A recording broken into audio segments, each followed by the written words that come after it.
reading of His Word. I would like to entitle this message, especially as we are about to have an election tomorrow, God is in control of everything. Amen? I want you to look at your seatmate, tell your seatmate to recite this title to your seatmate. God is in control of everything. Amen? Thank you, and you can now be seated in the presence of our God.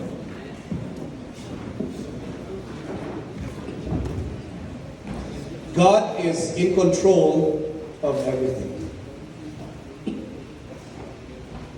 Ang background story po ng ating text ngayon ay nangyari during the time that Israel was under exile under the four kingdoms. Just to give you a short background and context of our verse, ito po yung mga kingdom na yan. Next slide. Ayan, so of course, first is Babylon, modern is Iraq, and then Medo-Persia, that is Iran today, Greece, of course Greece, Rome, and then of course the coming of our Lord and Savior Jesus Christ. So the story of our verse today is this: in 586 BC, ay sumugod po ang Babylon under King Nebuchadnezzar to capture the nation of Israel. And it was King Nebuchadnezzar who was the reigning world power, superpower of the Middle Eastern countries during this time. Kumbaga sila yung talagang pinaka-empire. So after 70 years, namatay po si King Nebuchadnezzar, sumunod ang kanyang anak, si Belshazzar, but Belshazzar only reigned one day. And after one day, because he desecrated the cups from the temple, karoon ng writing on the wall, mene tekel upharsin. Ang nangyari, dumating ang mga Persians at sinakop nila ang Babylon. So we have the next kingdom, Medo-Persia. The first king was Darius, and the second king was our text today, King Cyrus. And then around 323 BC, dumating si Alexander the Great, the Greek Empire, and around 7 BC, the Roman Empire. So our story, our text, dun sa binasa natin ngayon sa Isaiah 45, nasulat siya dun sa time ng Medo-Persia. When King Cyrus, the second Persian king, was already the superpower during this time, at siya ang nagpabalik sa lahat ng mga Israelites going to their promised land or going back to Israel. So here we see at na-record itong chapter na ito to tell us one message. At ito po yung message ng ating text ngayon. God is in control of everything, including kings, including kingdoms, including the times of this world, including history. Lahat ng nangyayari sa ating mundo, lahat ng nangyayari sa ating buhay, lahat ng nangyayari sa history, lahat ng nangyayari sa politics, lahat ng nangyayari sa gobyerno, God is in control. And so tomorrow we are going out to vote wisely, vote prayerfully. But let me tell you this, after the election, whoever gets out, God is in control. Sino man ang lalabas, ang Panginoon pa rin ang nagluklok ng tao na yan, nakalagay yan sa text na ito. It is God who puts up kingdoms. It is God who puts kings. It is God who will also put them down. So, ang overall trust natin ay wala sa politiko, wala sa politician. There is no ultimate trust to a person that he will change our life or he will change our country. There is nothing such like that in the Christian world. Sa totoong mga believers ng Panginoon, ang ultimate trust natin ay ito: God is in control of everything. Kaya nga po, sa mga bumuboto kay Yap or kay Tagol, huwag na kayong mag-away, okay? Huwag na kayong mag-away. Huwag na kayong mag-away, okay? Bumoto kayo, mag-pray kayo, huwag na kayong mag-away. After the election, God is in control. And we just have to pray that God will give them wisdom kung sino man ang mananalo to lead our city and our country. Amen? So today, breakdown natin ang message na ito. God is in control of everything. So paano pinakita sa verses na ito? Paano pinakita sa story na ito that God is in control of everything? And I tell you guys, maraming ways kung paano in control si God. But just for today, I want to give 3 lessons that we can get from our story. 3 lessons to show us that God is in control. Okay, let's go to the first. Number 1, God uses people to fulfill His purposes in history and in our lives. The first way that God shows that He is in control is that He uses people He uses people in history or in our lives para magawa ang kanyang purpose. So kung ang purpose ni God ay ma-save ka, I tell you, the Bible said gagamit siya ng tao. The Bible said a church will send out a preacher to preach to you the Word of God because before the foundation of the world began, ang plano na ng Panginoon sa iyo ay maligtas ka, kaya gagamit siya ng tao. Amen? Plano ng Panginoon na magkaroon ng Holy Ghost Baptist Church, kaya gumamit din siya ng mga tao. Plano ng Panginoon to, alam mo yun, to make our lives more like Christ. That's why what will He do? He will give teachers to your life. He will give disciples to your life. He will give people to your life. Kung ano ang plano ng Panginoon dito sa mundo na ito, He will always use people. And God is in control over all those people. Let's break it down a little further. Like for example, King Nebuchadnezzar. 586 BC, sa utak ni King Nebuchadnezzar, sabi niya, okay, I'm the superpower. That's my next target, Israel. Susugurin ko sila and I will get their kingdom. At susumugod siya. In the mind of King Nebuchadnezzar, yun lang ang kanyang nasa isip. Basta susugod ako, I want an additional vassal country under my kingship.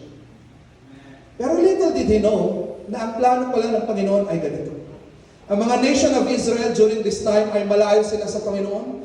They have been serving false gods and other gods. At of course, anak sila ng Panginoon. So ang plano ni God para sa kanila ay maging maganda ang kanilang relationship with Him. Pero dahil malayo na sila sa Panginoon, they are serving false gods. God, kailangan paluin sila ng Panginoon ng konti para sila ay makarealize at bumalik sila sa Panginoon. That is God's purpose in our lives, right? He wants us close to Him. He wants us sanctified. He wants us Christ-like. He wants us serving Him. Pero kapag malayo tayo, anong sabi ng Bible? Ang Ama, pag malayo ang kanyang anak, pinapalo niya ng konti para bumalik sa tamang landas. Why? That's the purpose of God. At so, sa utak ni King Nebuchadnezzar, gusto ko lang naman sakupin yung Israel. Pero sa utak ng Panginoon, ang kanyang plano is this: for Israel to be restored in his relationship with God. So, anong paraan ang gagamitin ni God? For them to fall under King Nebuchadnezzar. What is this? God uses even unbelievers for His purpose.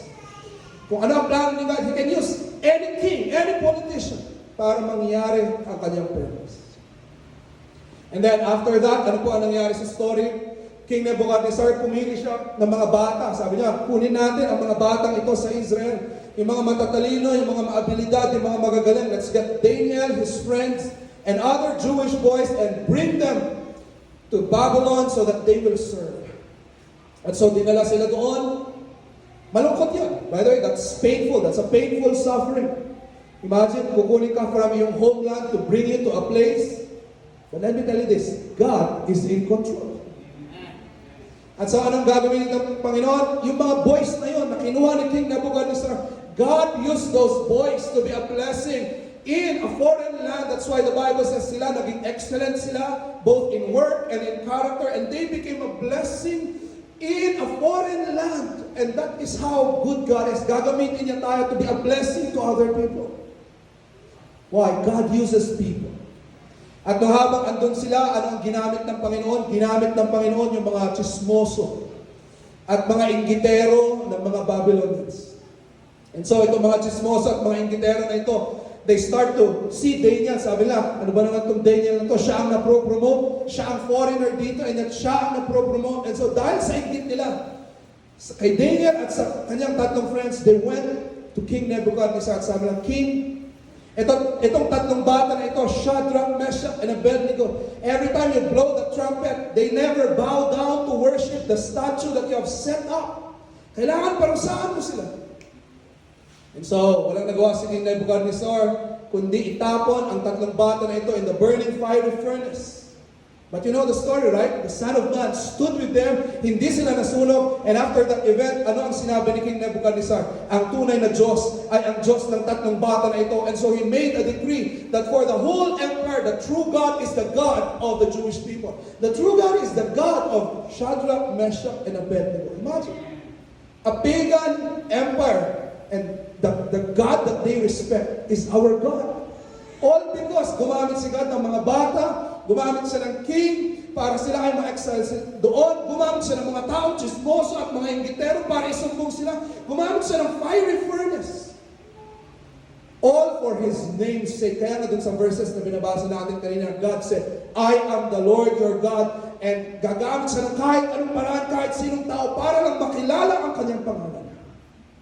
And God can use you too. And the next king came, ayan, si Belshazzar, namatay siya. Si King Darius, nung time ni King Darius, the first Medo-Persian, it's the same.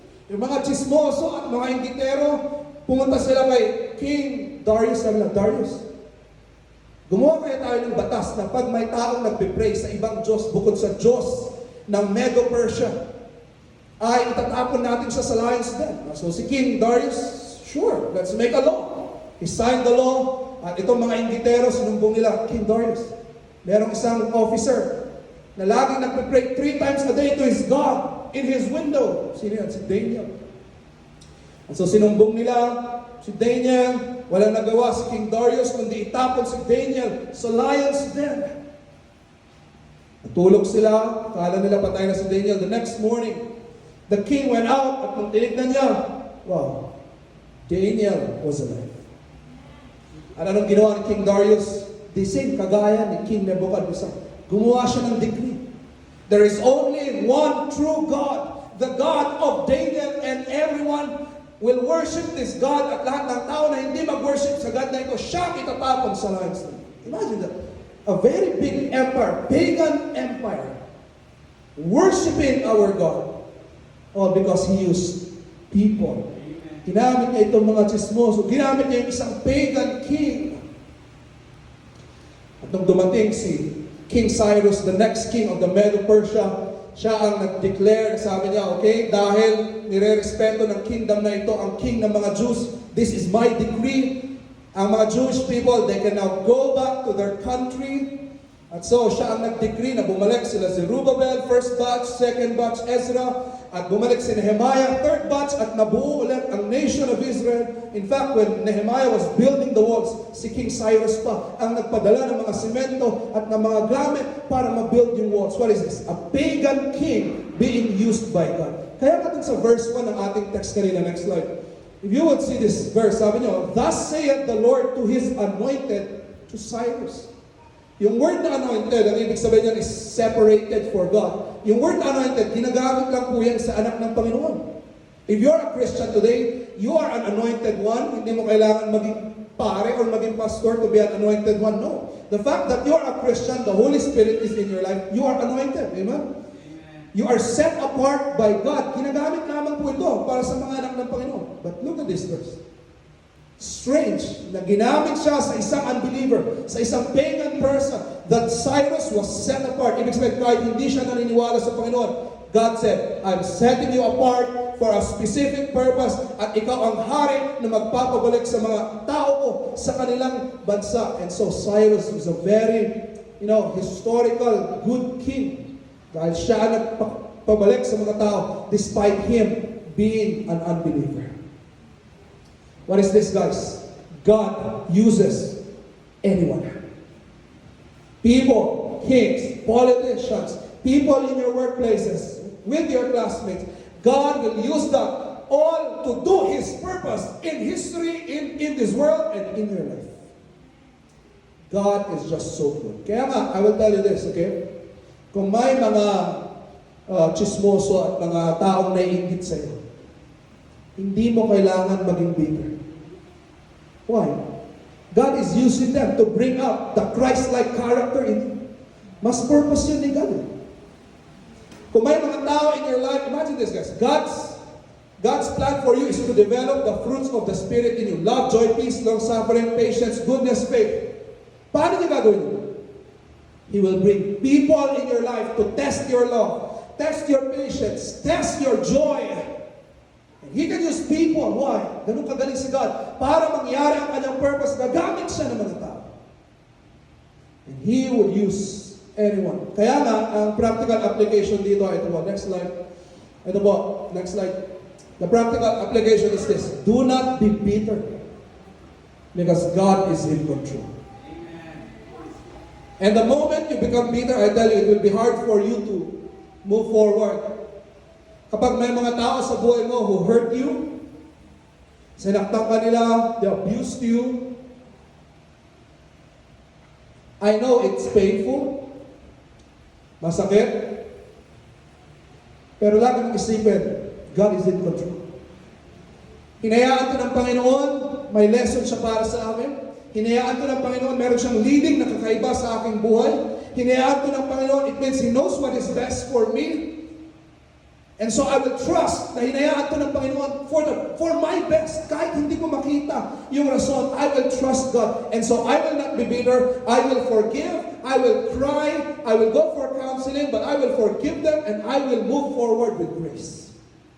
And the moment you reach that stage, guys, the moment you reach that stage, that's the start of growth for you. That's the start of peace. That is the start of joy. That is the start na ikaw ay mag-forward at gagamitin ka ng Panginoon. But the moment you're still bitter with people, mahirap kang gamitin ng Panginoon kung bitter ka pa. Kaya nga, I always tell you, release your bitterness. The bitterness you have with people today, I tell you, God is in control. Sila din yan, pwede silang maging bitter. They can become bitter to God and say, God, nagsaserve kami, bakit mo hinayaan bumagsak kami sa mga empires na ito? But they did not become bitter. Kaya nung hindi sila bitter, they had the chance to be a blessing sa kanilang mga boss. But if you will be bitter, you will have no chance to be a blessing to others. So guys, come on. Release that bitterness.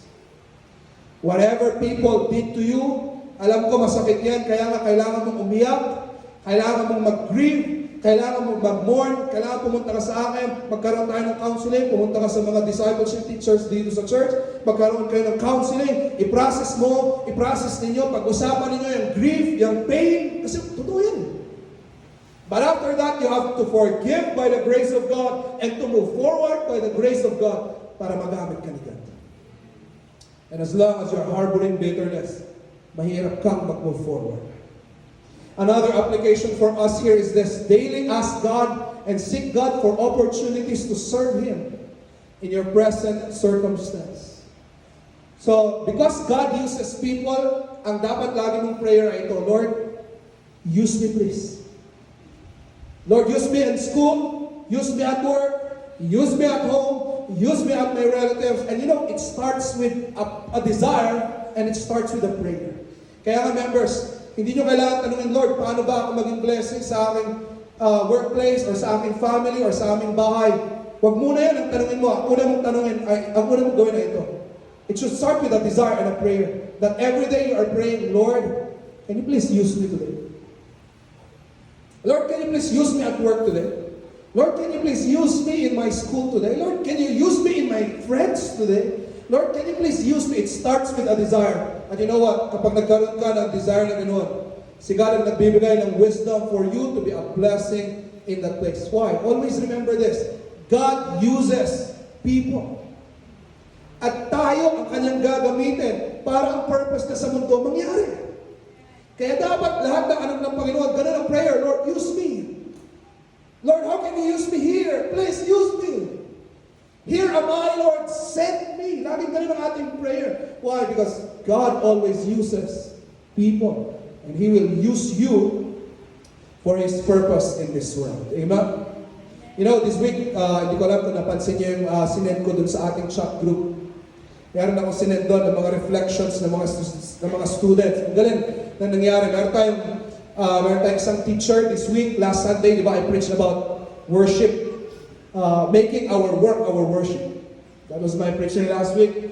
And I said na gamitin natin ang ating work to share the gospel and to please the Lord. At meron tayong isang teacher na ano ang kanyang ginawa.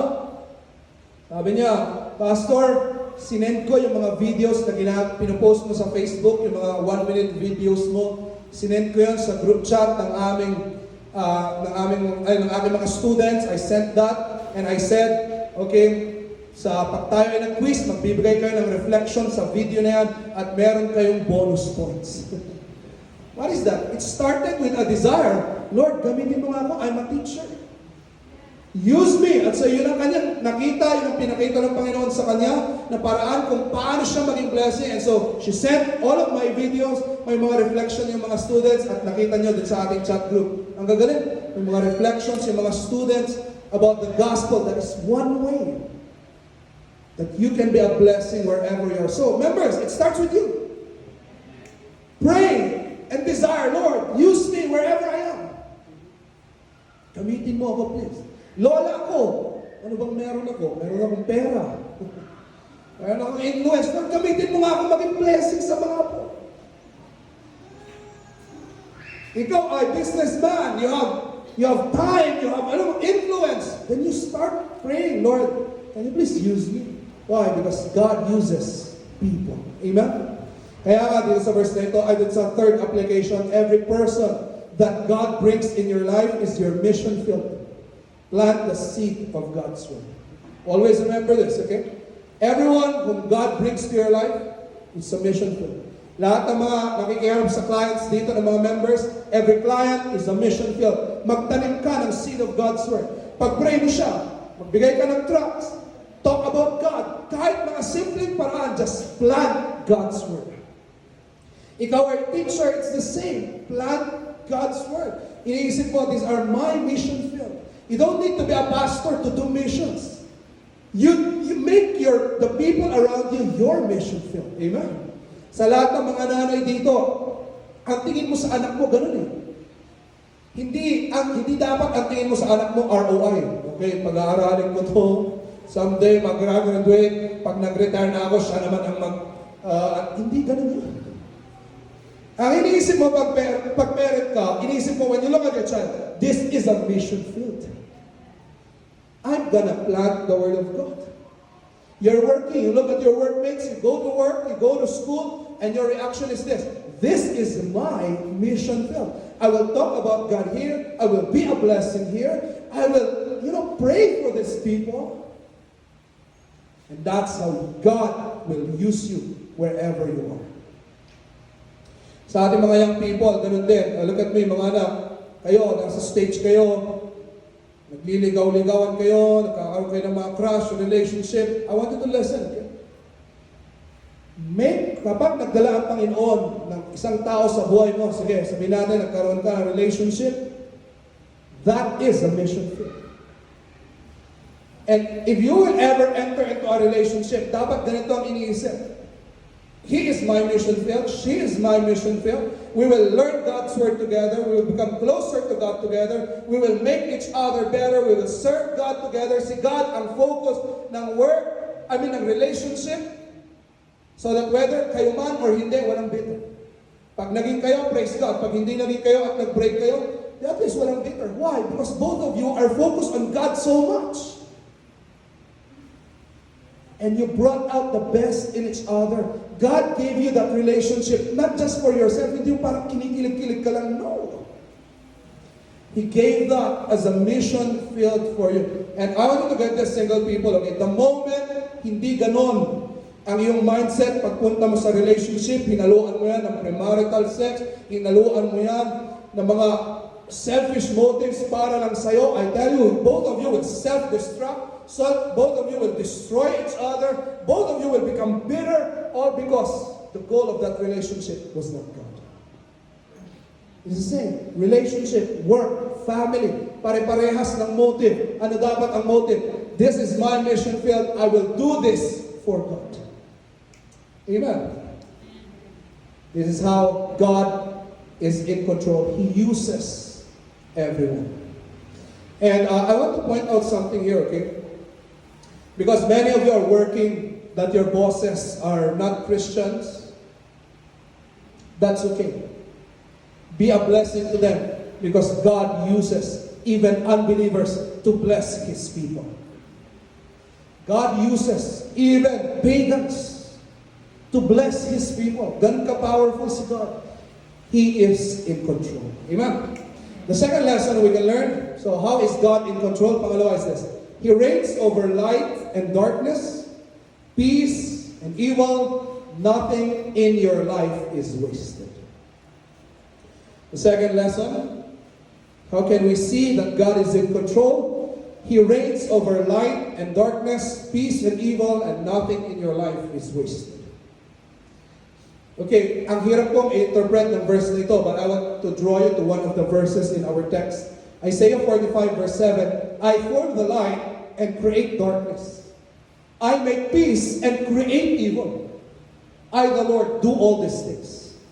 Sabi ni God, ako na-create ng maganda at evil. Okay, I want to say this, na interpretation ng verse na ito ay ito, okay? Hindi si God ang gumawa ng sin. God is never the author of sin. Satan is the author of sin, okay?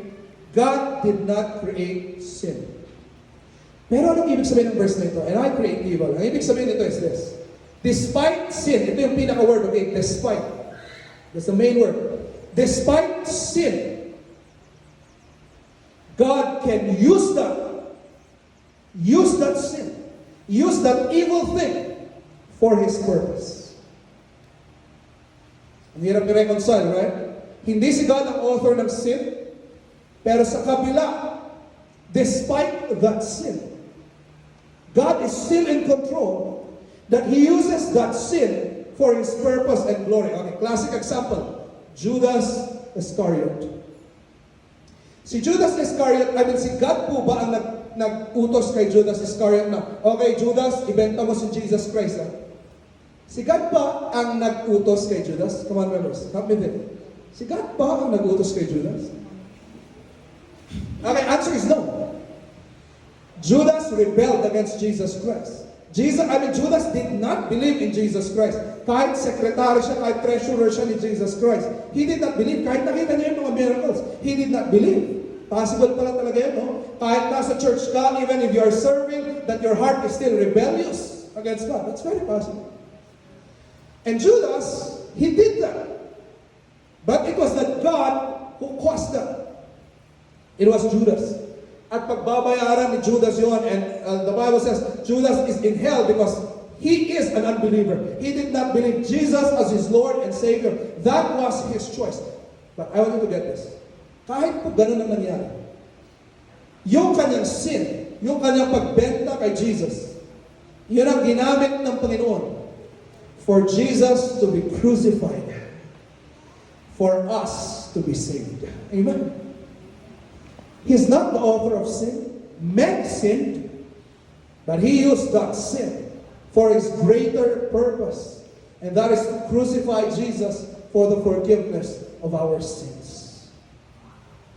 God is in control.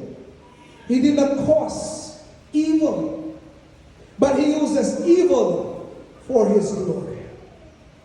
Kaya nga ang Bible puno ng mga quotations na ganyan, kagaya ni Joseph. Doon sa Genesis, sabi ni Joseph, men meant it for evil, but God meant it for good. Hindi si God ang nagutos na, alam nyo, siraan siya ng kanyang mga kapatid, ibenta siya ng kanyang mga kapatid. No, it was their sin at pagbabayaran nila yun. But despite that sin, God meant it for good.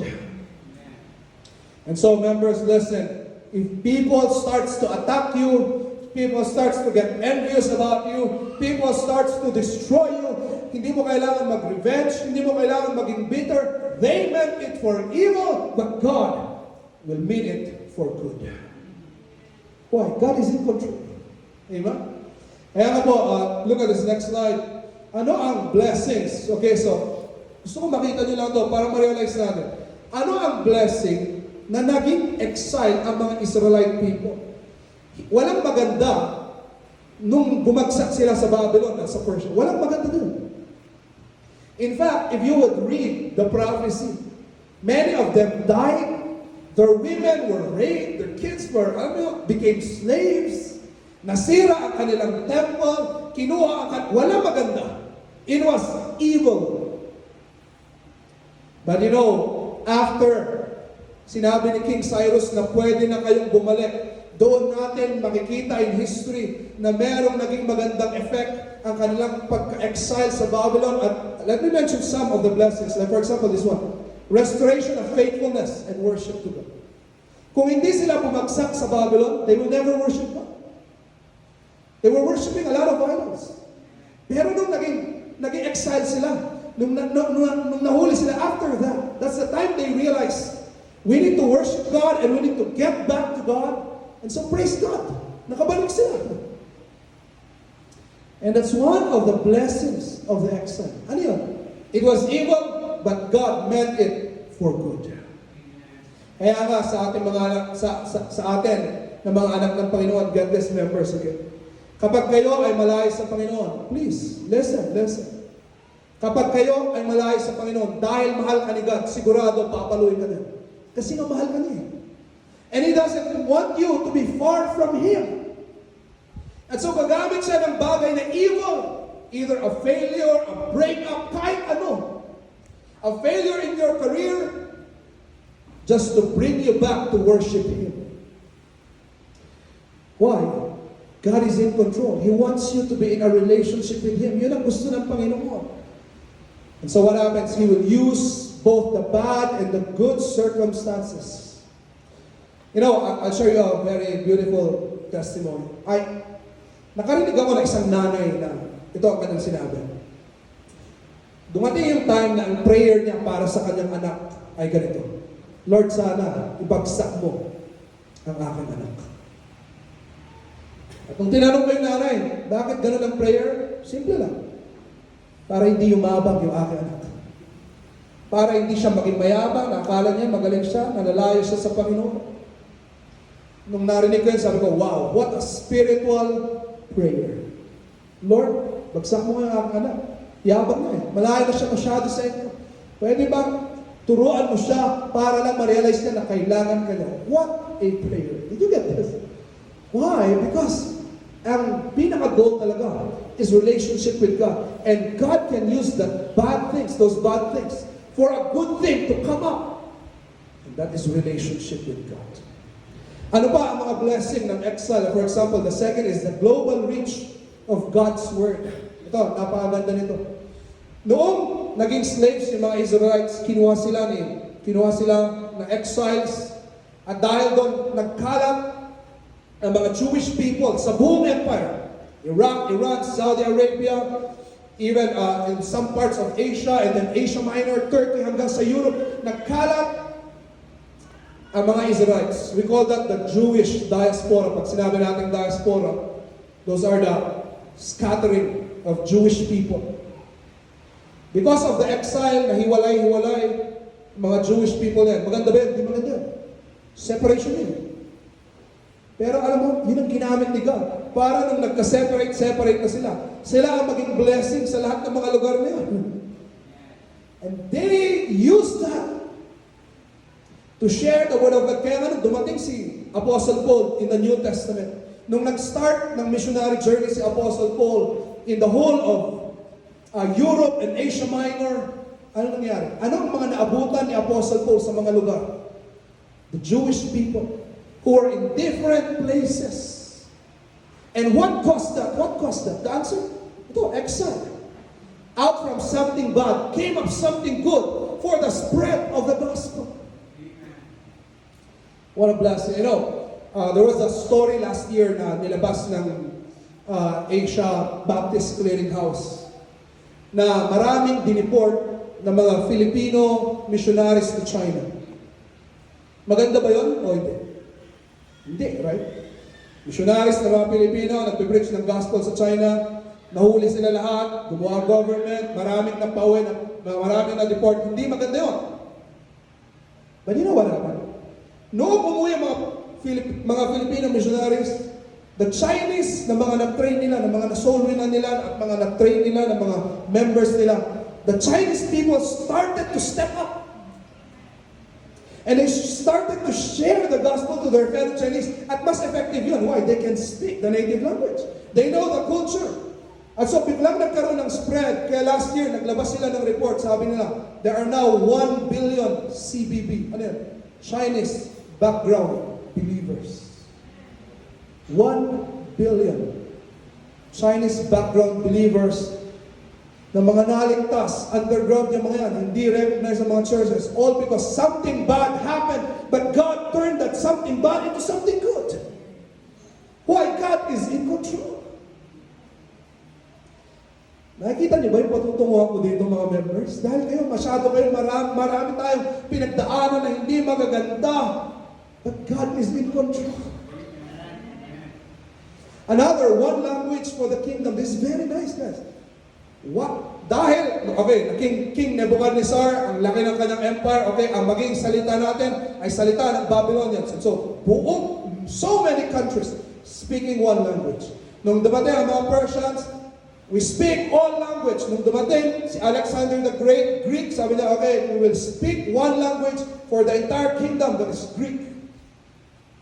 Bakit maganda yun? Maganda yun. Because when Jesus Christ came, when the Apostle Paul came, at sila ay nag-preach in many countries, they can understand one language. Kaya nga yung ating New Testament, nakasulat yan in Koine Greek, that is the common Greek, pang-market na Greek. At lahat ng tao naiintindihan nila yun. Imagine, so many countries, pupunta ka sa iba-ibang country and you can preach the gospel using one language. It's something bad. Exile, walang maganda nangyari. Nabasag ang kanilang mga temple. Nabasag ang kanilang walls. But out of something bad came something good. And one more thing na nangyari maganda dito is this. After the exile, after sa Babylon, wala nang sumunod na priest, wala nang sumunod na prophet, wala nang sumunod na leader ng Israel, wala na. No king, no priest, no prophet. After the exile, wala na. Pero may mga nag-step up na mga scribes, mga taong nagre-rewrite ng word ni God at pinapasa-pasa nila sa mga tao, tara, i-rewrite natin yung word of God and let's pass it to people. And I tell you, that's why the Bible reached our time today. Praise God for scribes who are writing the Bible so that it can be passed down to us. Guys, marami pa, kulang ang time. Ano ito? Ang pangit na nangyayari, bumagsak sila. But out of it came something so nice. I tell you, wala pong maganda nung namatay ang aking tatay. 10 years ago. Nalunod siya. It was all depression. It was all bitterness, betrayal from people. It was all dami. When my dad died, it was so painful. But I tell you this, God is in control. And praise God for His grace na, alam niyo, siya tumulong sa amin, mag-go forward. At ngayon, nakikita ko na ang maraming rason kung bakit nangyari yun. At hindi pa tapos si God. Out from His death came so many beautiful things. Not for our sake, all for His name's sake. For the spread of the gospel and His name's sake.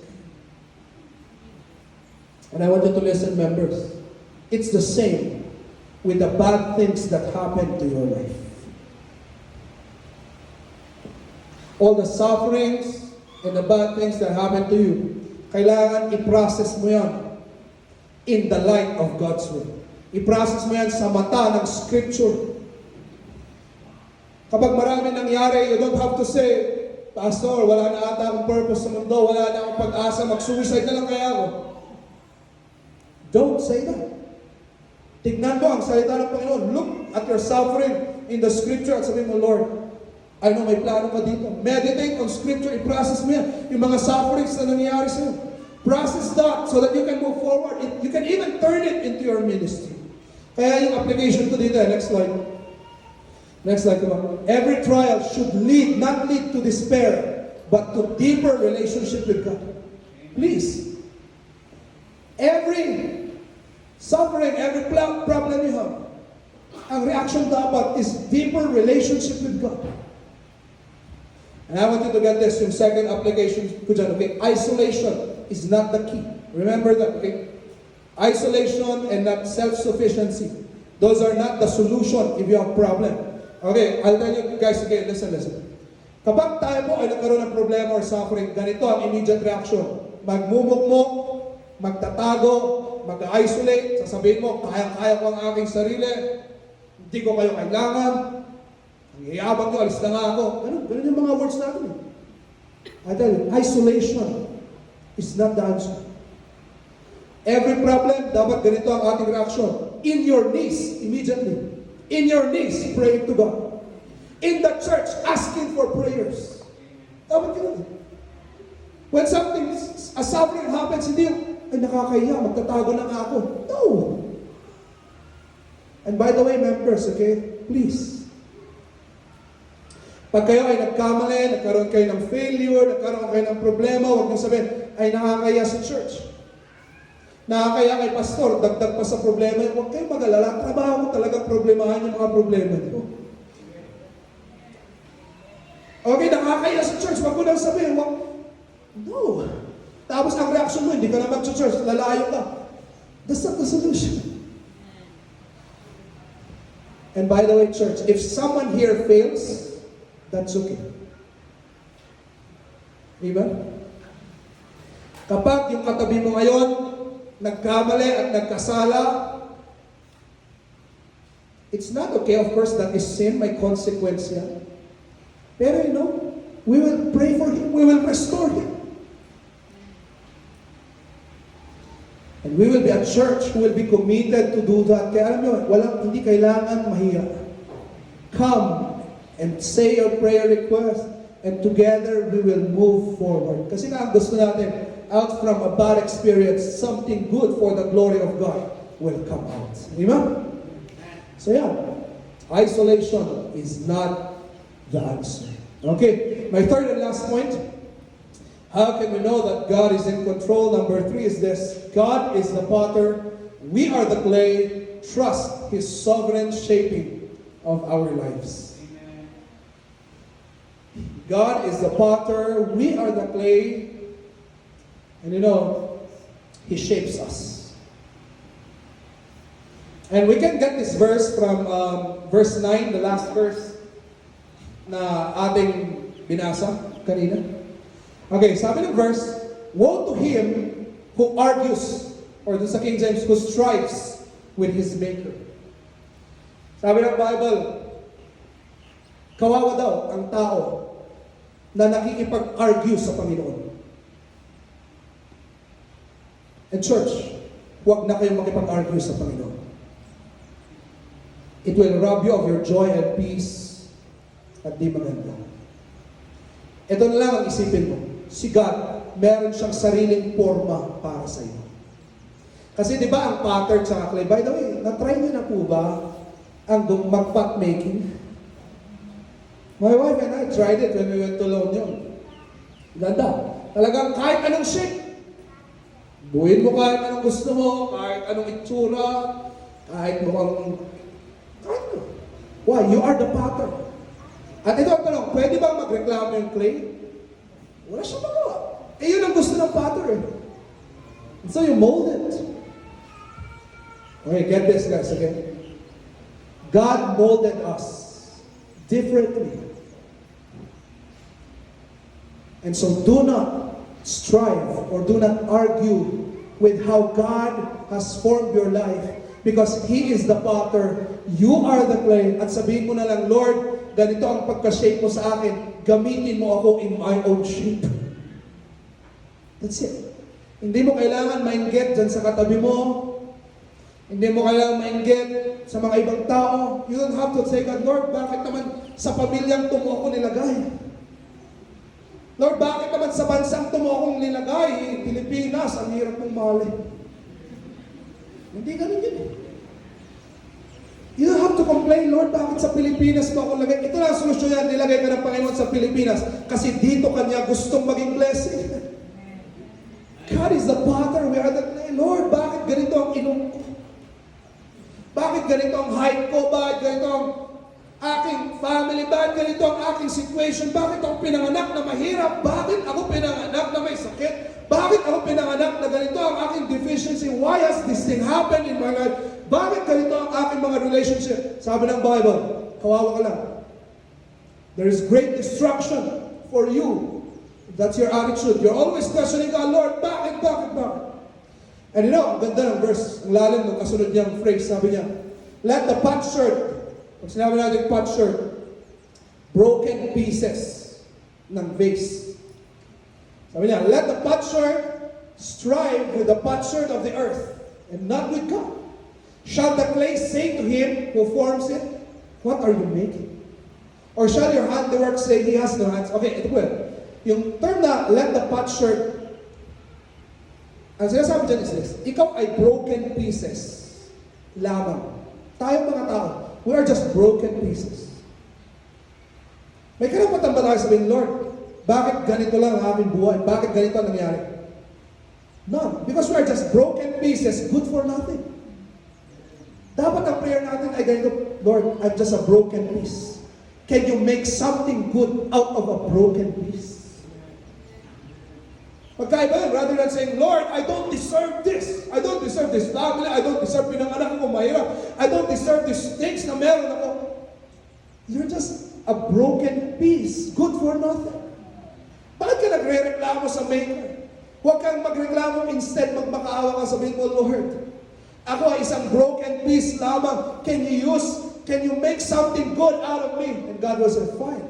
I'll get you together with other broken pieces, and I'm gonna form a good vase. And so I tell you, church, ang church po ay koleksyon ng mga broken pieces. Ang ating church na ito is a collection of broken people put together by God to form a beautiful vase for His glory and for the ministry. Kaya yung katabi mo ngayon, maganda lang at gwapo lang yan tignan, pero broken piece yan.